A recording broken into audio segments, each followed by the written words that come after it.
More noticeable for us coming to America, I think, because, you know, we love America, but one of the things that really stands out is how materialistic people are and how much money is like the number one thing for everything now. Yeah. I find that really, it stands out to me. Mm-hmm. The fact that, and I find it weird in our game, especially like in media and podcasting and whatever, like, because the way we think about what we do is we're trying to produce content that's actually of value to people. But we also meet a lot of people for whom it's like a business. It's like selling widgets. It's the same. Yeah. You know, how do you how do you maximize your returns on your investment? Right. You know, and that to me is it shows you that something is slightly off. Yeah, it is. It's and you also get a lot of. You get people that are making content just based only on the perceived popularity of that content, not whether or not they are really interested in having these conversations. And you feel it when you're talking to these people or when you're listening to these people talk to each other, rather. Yeah, the clickbait stuff, a lot of celebrity stuff. You know, Bert Kreischer went on Shannon Sharp's podcast, and he said they basically have like a list of like controversial things they could talk about, and you know, and subjects they think are going to get the most amount of traction. And those are the questions that he asked. He just asked questions off of a list. But from a business point of view, if you take morality out of it, that's a smart thing to do, Joe. Is it though?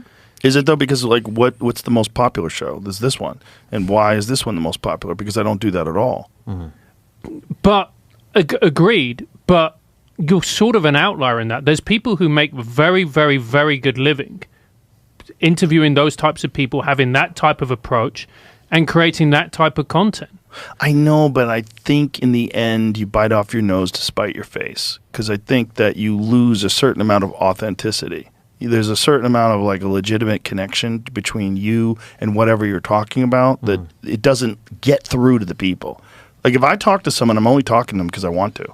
Like then I have a lot of people on that are not even remotely popular or famous, but I think they wrote an interesting book, or I think they're involved in interesting research, or I think they've got a weird opinion on something and I want to talk to them about it, or they've had a strange life, or you know, they were an undercover cop, or whatever it is. I'm just interested. Right. And I think that if you abandon that and only focus on, ooh, this person is famous, or this person's in the news, or this is going to get a lot of views, you don't care as much about the conversation you're having, and the people know. So, like, the person listening and watching, they can feel it. No, I agree with that, but I also think you could probably get a lot of clicks by saying, I don't know, Erica Kirk killed Charlie Kirk.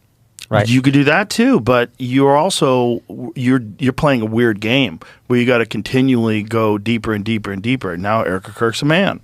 You know what I'm saying? That's probably next to me. Has that already happened? That's probably already happened. Someone's probably already floated that one out there. Yeah. And you saying over time that you run out of road. You're playing the wrong game.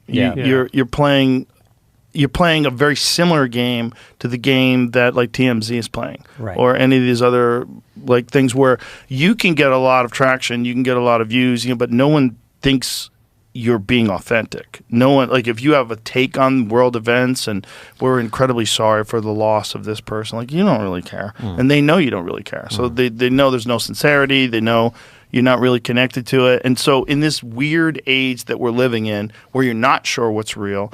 At the very least, you want the person who's talking to be talking about something in an honest way. Right. And connecting with people in an honest way. Because that's what we're missing. And that might be the only thing we have left. Once this AI shit goes live, like it's probably not even going to be podcasts. It's probably going to be public speaking. You're going to have to like talk to people in groups, and we're going to all have to like work ideas out together, because I don't think you're going to be able to know when you're communicating online what's real and what's not real. Yeah. We're already in the fog where we haven't hit the fucking full hailstorm of bullshit that's coming our way. Yeah, and I agree with you, Joe, and I agree if you want something that is sustainable, if you want something that is nourishing, if you want to create content that people engage with that is honest. But I think there's a lot of people out there who are just looking at it in a very cynical way, and they're optimizing it for clicks, attention, and monetary gain.